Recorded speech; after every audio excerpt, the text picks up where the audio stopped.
El profesor Sandín y yo nos conocemos. Desde hace mucho. ¿Desde cuándo, Boni? Desde hace mucho. Sí, éramos prácticamente niños. Eso es.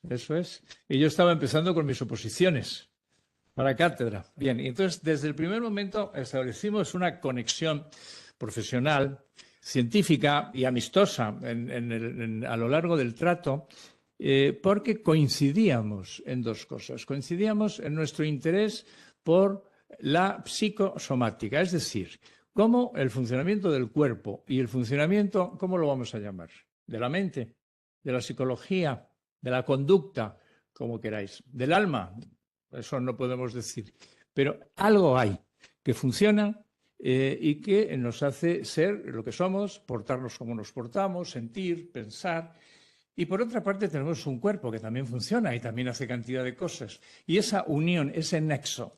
Bonifacio estaba en aquellas épocas muy interesado en la endocrino-psicología o en la psicoendocrinología. Estamos hablando de un año en que puede que algunos no hubierais nacido, puede que las madres de algunos no hubieran nacido. Estamos hablando de 1970 y tantos, y en 1980 se publicó en España el primer tratado de psiconeuroendocrinología en español, en el que colaboró el profesor Sandín y algunos otros expertos en el tema. Os lo digo, en 1980 y yo estaba en la Clínica Puerta de Hierro en aquella época en Madrid y hace poco descubrieron en un sótano una caja grande con los libros que habían sobrado de aquel simposio. Y me llamaron y me dijeron, ¿qué hacemos con esto, doctor? Y dije, pues vamos a regalárselo a los socios de la Sociedad Española de Medicina Psicosomática y a los que vengan al simposio. O sea que tenéis el primer libro que se ha publicado en España sobre psiconeuroendocrinología en 1980. Tiene un valor histórico, sentimental e incluso puede tener algún valor científico. Ha pasado mucho tiempo desde entonces y, sin embargo, algunos de los artículos, algunos de los trabajos que se contienen siguen siendo relevantes o introductorios. ¿Tenéis todo vuestro libro? Sí, muy bien, muy bien. Si a alguien le falta, que lo diga en el descanso y nos aseguraremos que lo tenéis. Es un gran alivio cuando no sabemos qué hacer con los libros, tener a quien regalárselo y que lo aprecie. Ahora entremos ya en cuestión. Este simposio viene preparándose desde hace un año. La Sociedad Española de Medicina Psicosomática tiene interés en la psicoterapia, obviamente. Psicosomática implica muchas formas de estudiar el ser humano. No solo los procesos psicológicos, no solo los procesos somáticos, sino la interacción entre ellos. Y dentro de la interacción tenemos intervenciones que no son somáticas.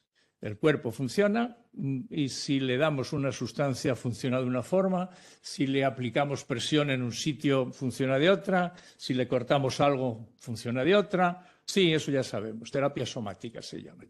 Pero lo interesante es que hay terapias psicológicas que modifican el funcionamiento del cuerpo, el funcionamiento somático. Y también modifican, obviamente, como no, el funcionamiento psicológico, la conducta, la forma de interactuar unos con otros. Entonces, la Sociedad Española de Medicina Psicosomática desarrolló, fundó, creó hace un año un grupo especial de estudio sobre la efectividad de las psicoterapias. Decidimos que íbamos a estudiar la efectividad de las psicoterapias y en la Asamblea General decidimos que íbamos a hacer una reunión conjunta con el máster de intervención psicológica y psicopatología. Y esta es la reunión que ya llevábamos más de un año programando y presentando. Algunos de los miembros de este comité de estudio están hoy aquí, van a presentar sus puntos de vista y sus ponencias. digamos que nuestro grupo de estudios pronto entró en contacto sobre la efectividad de la psicoterapia con otro grupo de estudios muchísimo más importante, muchísimo mejor organizado, ciertamente mucho mejor financiado y impulsado, controlado y protegido por el gobierno español a través de su Ministerio de Sanidad. Esto es una iniciativa francamente interesante, importante, es muy bueno, es muy buena idea, porque el Ministerio de Sanidad tiene que velar por la salud de los ciudadanos, claramente. Es su función, es a lo que se dedica. Entonces, ustedes saben que en España es uno de los países occidentales, uno de los países de Europa que mayor consumo tiene de psicofármacos, fundamentalmente de fármacos ansiolíticos. Ansiolíticos quiere decir, bueno, que quitan la ansiedad. Algo así como hay estadísticas diversas, las pueden, si quieren, mirar fácilmente en Internet. Hay desde artículos de periódico hasta estudios en PubMed, controlados, certificados y de altísima importancia científica, que dicen que aproximadamente el 78% de los españoles toman ansiolíticos. No sé si eso coincide con su experiencia personal o no, pero eso quiere decir que casi todos conocemos a alguien que toma ansiolíticos, o a lo mejor lo tomamos también nosotros. Si quitamos a los que lo hacen de forma ocasional, de vez en cuando, entonces nos queda como un 40%. Aproximadamente la mitad de los que toman ansiolíticos de manera continua y persistente. Es por eso que yo creo que el Ministerio de Sanidad ha tomado un gran interés en el desarrollo y la promoción de métodos que puedan contrarrestar la ansiedad sin necesidad de recurrir a fármacos, por varias razones. Una, porque los fármacos tienen sus propios efectos secundarios. Otra, porque los fármacos disminuyen la ansiedad y muchas otras cosas más. Disminuyen la vigilancia, disminuyen el funcionamiento hepático a la larga y no crean nada nuevo, no producen una nueva función. Simplemente disminuyen una función que se ha salido un poco del tiesto, la función de sentir miedo. Podemos sentir miedo, lo cual está muy bien porque hay peligros y el miedo quiere decir que hemos detectado un peligro, y podemos sentir ansiedad, que viene a ser lo mismo pero sin saber por qué. La ansiedad es un miedo difuso, impreciso, no sabemos por qué lo tenemos, pero es parecido al miedo, y esa es una función que es útil y necesaria. Y tenemos otra función que es la capacidad de serenarnos, ver las cosas en perspectiva, no dejarnos agobiar y angustiar por los problemas y las dificultades, en definitiva, mantener la calma. Hay unas pocas técnicas, terapias, psicoterapias, que actúan precisamente sobre esa función. No es que paralicen o inhiban la función de ansiedad y estrés, es que aumentan y desarrollan la función de serenidad y calma. La naturaleza tiende al equilibrio, y siempre que hay una dinámica que hace una cosa, hay otra que hace la contraria. Nosotros mismos, siempre que tenemos una parte de nuestro cerebro hace una cosa, hay otra que hace la contraria. La dinámica es mantenerse en equilibrio. Bueno, entonces, volviendo al estudio de las psicoterapias, porque no quiero entrar en detalles, estoy simplemente presentando el programa. Nosotros empezamos a ver que había ciertamente que estudiar qué terapias son eficaces y cuáles no. ¿Qué quiere eso decir? Eso es un principio básico de la medicina. La terapia viene de la medicina. Terapia quiere decir curar. Bueno, si no se puede curar, por lo menos aliviar. Y en el peor de los casos, por lo menos no hacer daño. Ese es el juramento que hacen todos los médicos desde hace miles de años. Luego la profesión médica se ha expandido, mejor dicho, la curación, la atención de los enfermos y de las patologías en general se ha ampliado, ha aparecido lo que llamamos ahora las profesiones sanitarias. Ahora no, hace un siglo.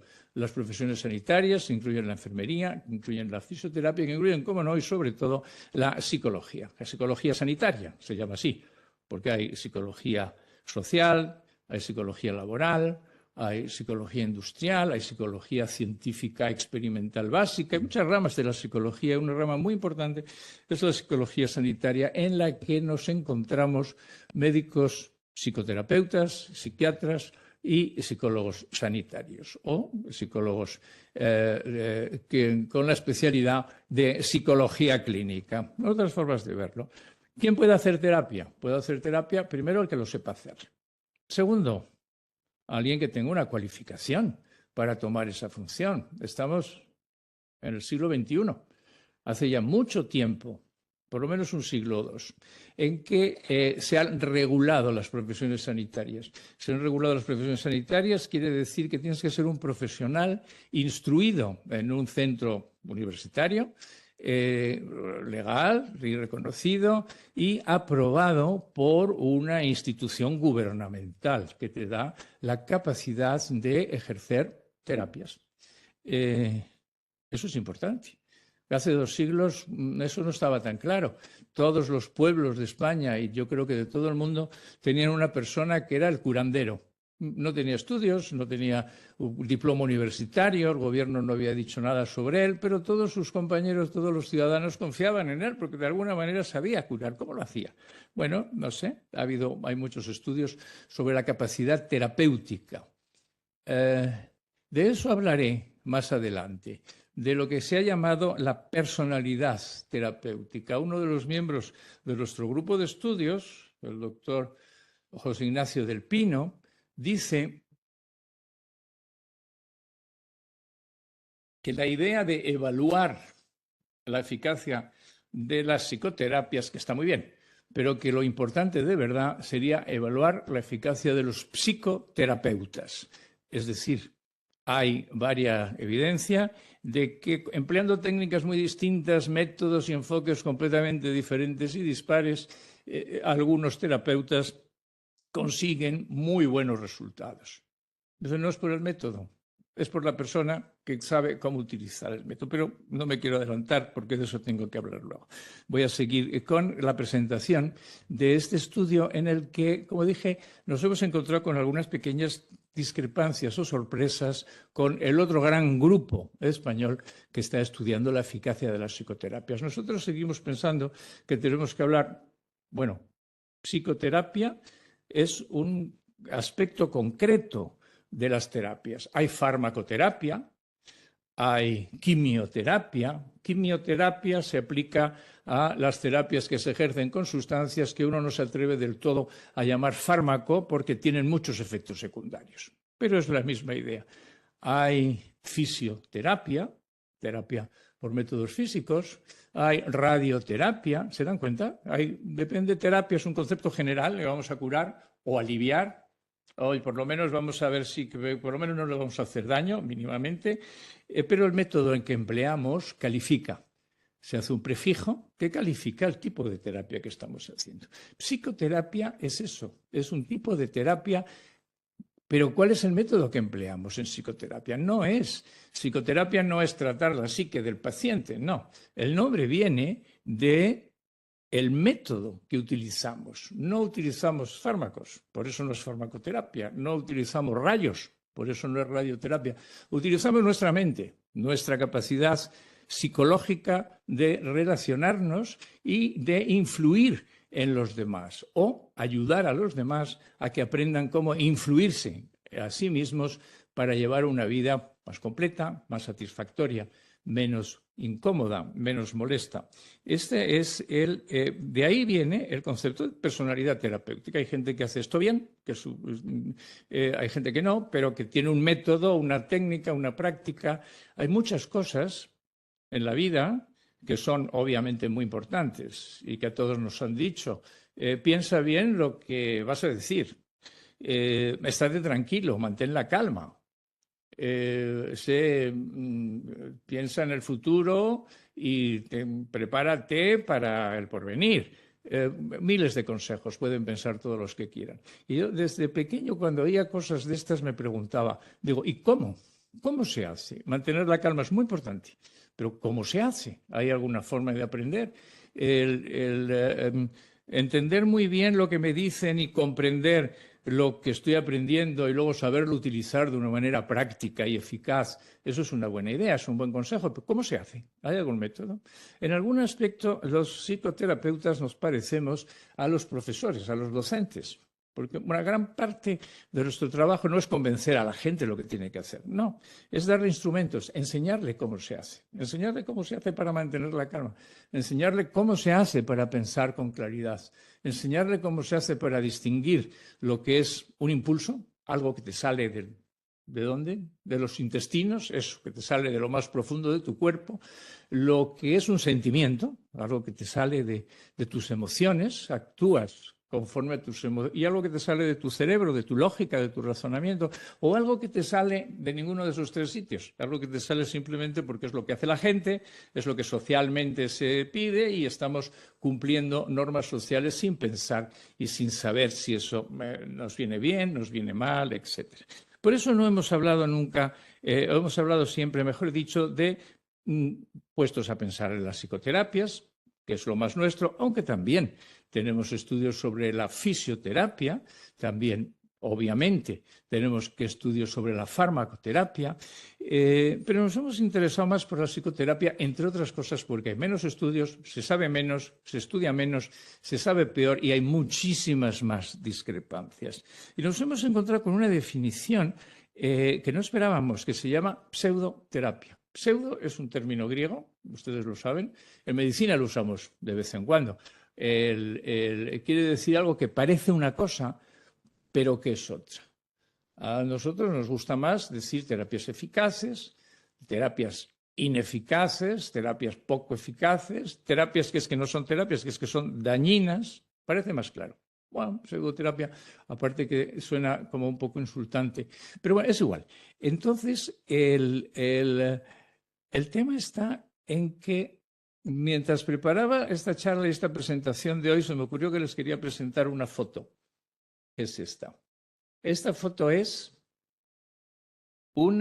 representa, ¿lo ven bien? Una señora tirando un niño al agua. Este es un antiguo proverbio alemán que lo usan mucho los ingleses.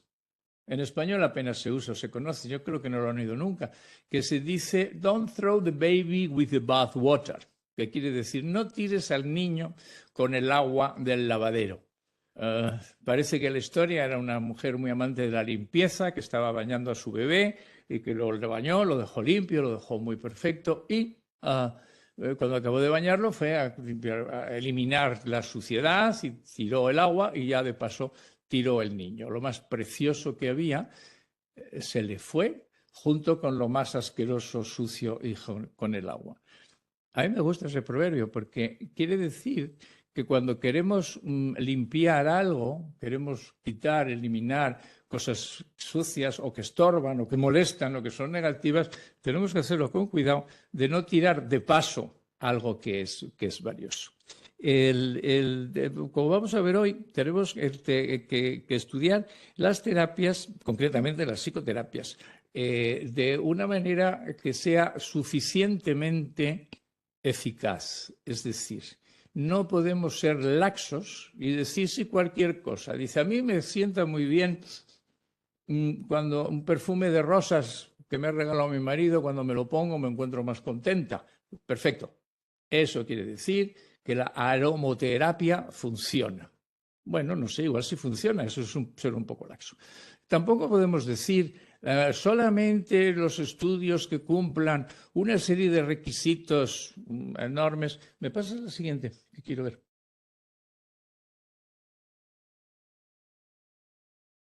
Este es... bueno. Quizá ahí. Eso. Bueno, ese es el libro. David Sackett escribió un libro, es un tratado que se llama Clinical Epidemiology. Clinical Epidemiology, la epidemiología, yo tengo otro libro que es el método epidemiológico en salud mental. El método epidemiológico es muy importante porque es medir frecuencias. ¿Cuándo pasa algo? ¿Con qué frecuencia ocurre alguna cosa? Si yo me pongo un perfume y cuando me pongo el perfume me siento mucho mejor, es un caso. Y si 1000 personas se ponen un perfume y se sienten mejor, son 1000 casos, es el 100%, es un valor importante. Si solamente me pasa a mí, dicen el 1% de la población mejora cuando huele a rosas. Epidemiológicamente eso tiene, como se dan cuenta, muy poco valor.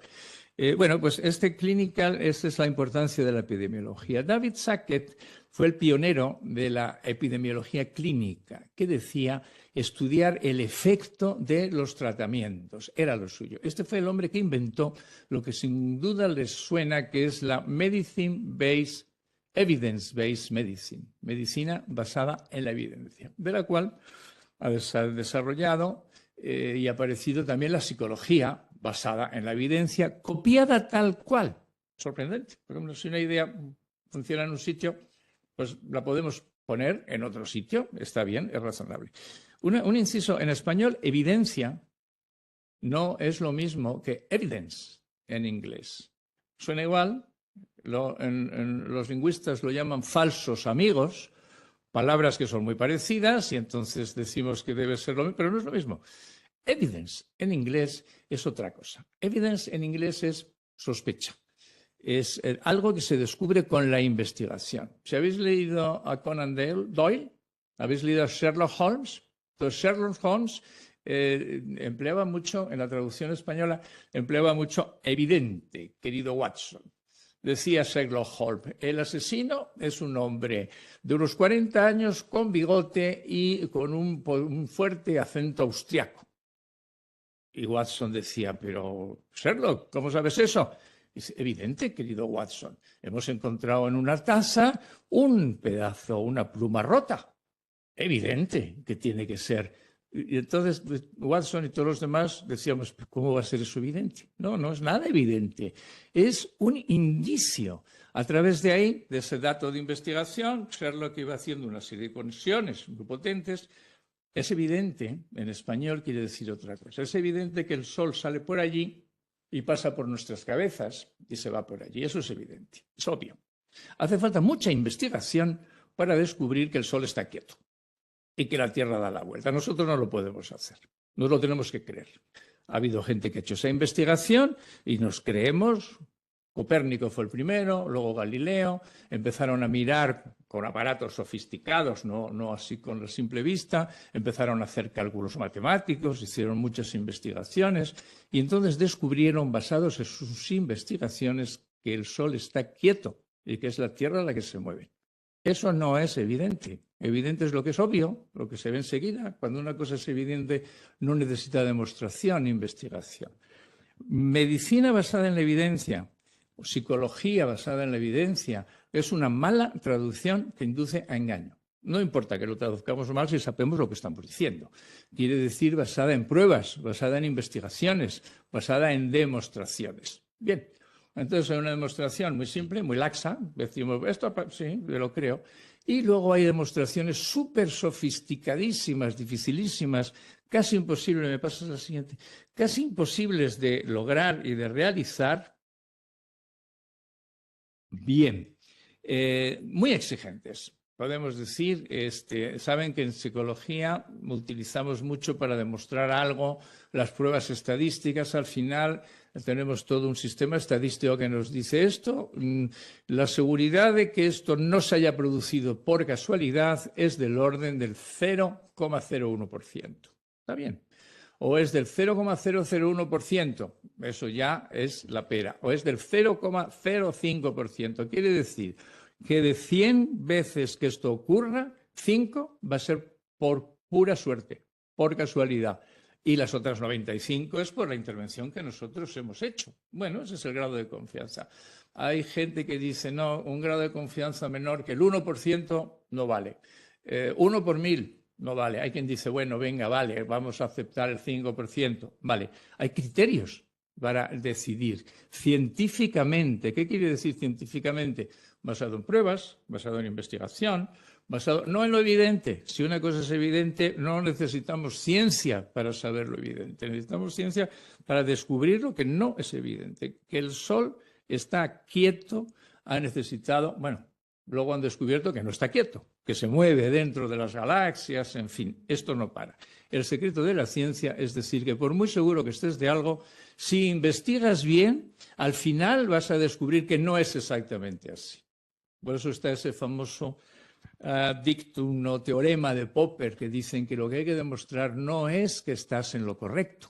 Lo que hay que demostrar es que no estás en lo correcto. Una teoría tiene que ser falsable. Falsable quiere decir hay que demostrar que estás equivocado. Bueno, por muy en lo cierto que estés, si se investiga bien, se acaba descubriendo otra cosa que no era exactamente igual. Un poco deprimente, ¿no? No tenemos que demostrar que lo que estamos haciendo es cierto. Lo que tenemos es que hacerlo de una forma que sea muy difícil demostrar que no es cierto. Pero hay que seguir investigando para ver alternativas, para ver otras formas de plantearlo. Hay un estudio reciente que me ha interesado mucho. A partir de David Sackett, yo di clases en su máster, porque fui full profesor en McMaster en los tiempos en que él estaba creando la medicina basada en la evidencia. Y discutimos ese tema, la medicina basada en la evidencia. Él lo que estaba midiendo era prácticas médicas, efectos de fármacos, efectos de cohortes, había un ruido. Estudiábamos artículos de New England Journal of Medicine, la revista más prestigiosísima y dificilísima de publicar del mundo. Y entonces Sackett demostraba que el estudio estaba mal hecho. Había un estudio sobre que la gente que vivía cerca de los aeropuertos tenía más hipertensión que la gente que vivía lejos de los aeropuertos.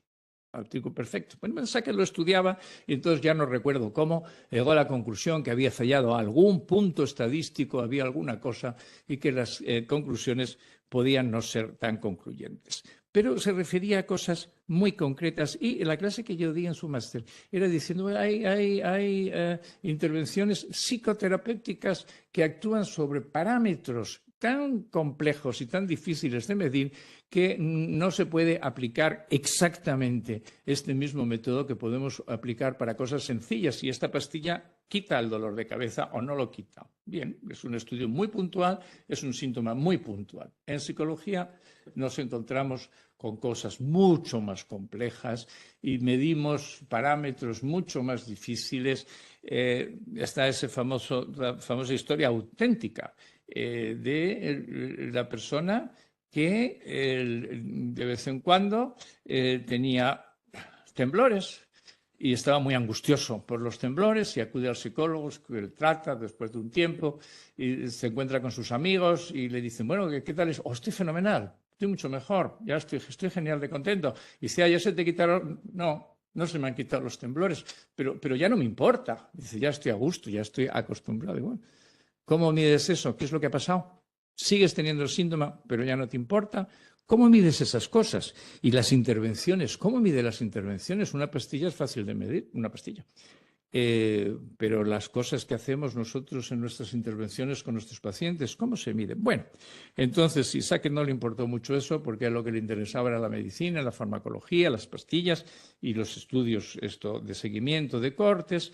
Pero a partir de ahí se desarrolló una metodología que la utiliza una fundación que se llama Cochrane. Cochrane, ¿lo sonará? Cochrane. Cochrane se creó para estudios de la acción de intervenciones médicas en general, pero específicamente intervenciones del tipo de los fármacos.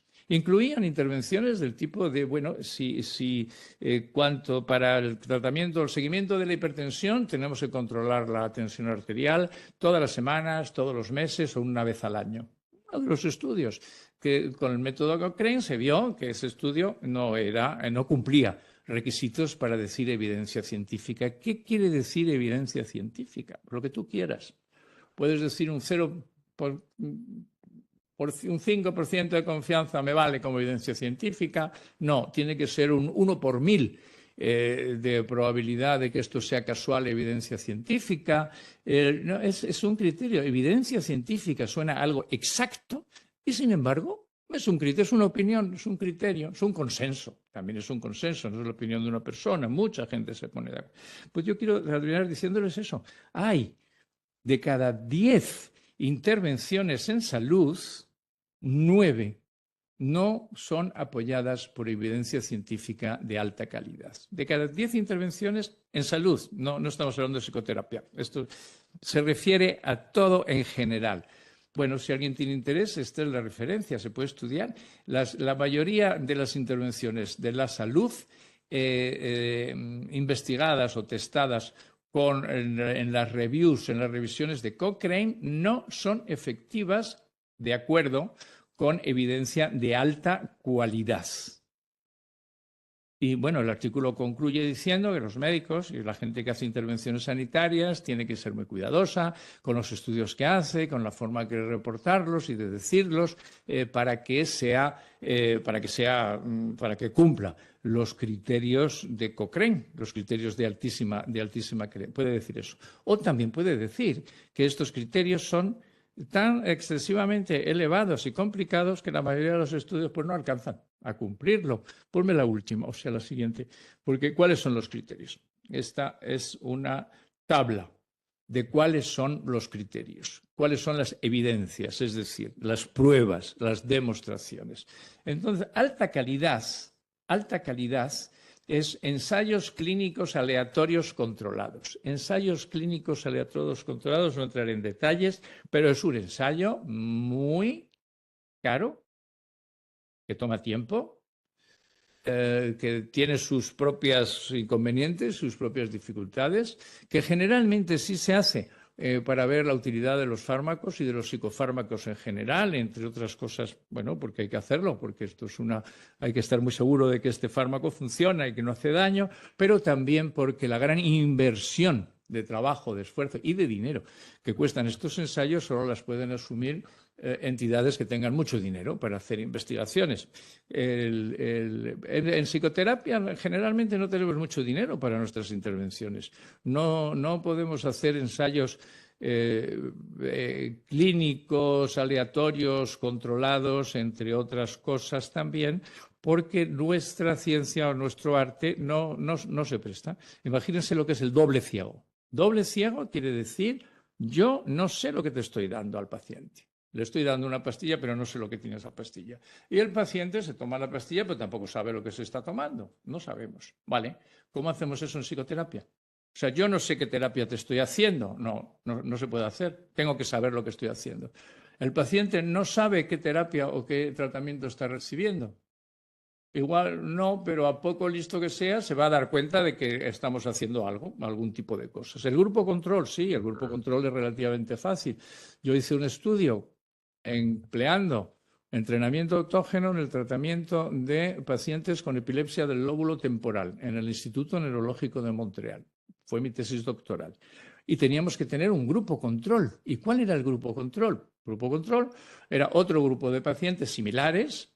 Teníamos un gran grupo, teníamos 40 pacientes, aleatoriamente los dividimos en 20, entonces a uno les hicimos la terapia autógena y a otros, ¿qué les hago a los otros? Pues lo mismo, me reúno con ellos todas las semanas para controlar el efecto de reunirse todas las semanas con alguien, además me reúno yo, no le encargo a un compañero que lo haga, para controlar el efecto de la persona y con el grupo control me pongo a charlar con mucho cuidado de no hacer nada que pueda ser útil. O sea, como charlar de la vida cotidiana, cómo les va, qué cosas cuentan y todo esto. Ese fue el grupo control. El resultado final del estudio interesante fue que los dos grupos mejoraron. El de entrenamiento autógeno mejoró más, pero los otros también. El grupo control mejoró. Eso de reunirte todas las semanas con alguien con quien charlas, oye, te mejora. Eso es una terapia. Charloterapia, ¿eso funciona? Pues no sé, habría que ver. Pero ¿cómo haces el grupo control de la charloterapia? ¿Te reúnes con gente y estás callado y te pasas una hora todos callados sin hacer nada? Muy difícil hacer grupos control.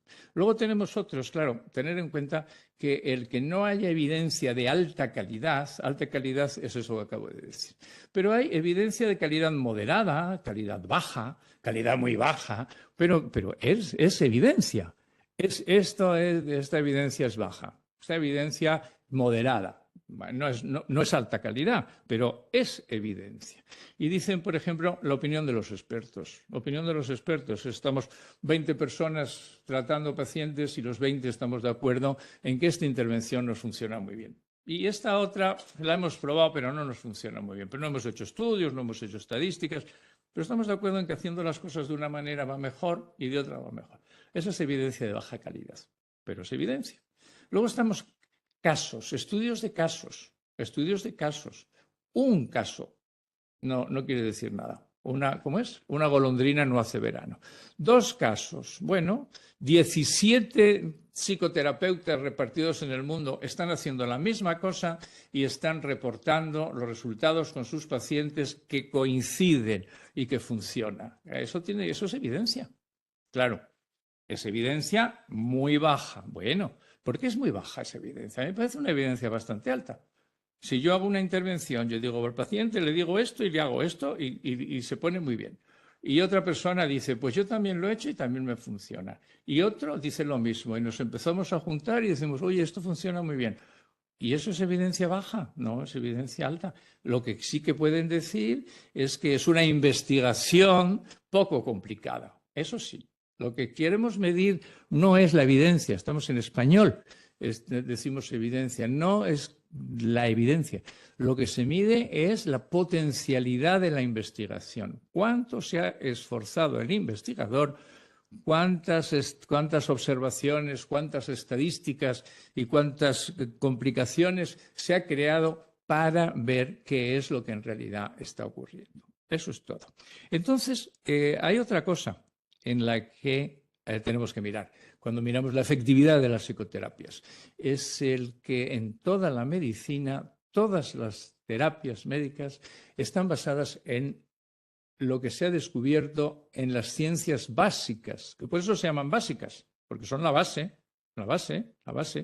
y en la bioquímica, la fisiología y en psicología también tenemos ciencias básicas. Y las terapias, las psicoterapias pueden estar basadas en ciencias básicas. Si tenemos un montón de enfermedades o de trastornos en los que una característica principal es un desequilibrio del sistema neurovegetativo, un desequilibrio psicofisiológico, pues estudios importantes que pueden ver si una terapia es eficaz o no son estudios básicos sobre el efecto psicofisiológico. En la Sociedad Española de Medicina Psicosomática llevamos tiempo hablando de psicoterapia psicosomática, es decir, psicoterapia que actúa directamente sobre el componente psicosomático, es decir, que actúa directamente sobre la parte más medible y más influenciable del sistema nervioso, que es el sistema nervioso vegetativo o neurovegetativo, el sistema nervioso que controla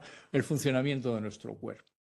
Controla nuestro sueño, nuestra vigilia, nuestro corazón, nuestras secreciones endocrinas, nuestro funcionamiento inmunológico. Ese sistema nervioso es terapias que pueden actuar sobre ese sistema. Y entonces ahí viene ya el momento de que yo termine esta introducción, se me ha alargado quizá un poco, y de paso a la siguiente conferencia, que es terapias psicofisiológicas. Bueno, muchas gracias por su atención. Me ha gustado mucho. Gracias.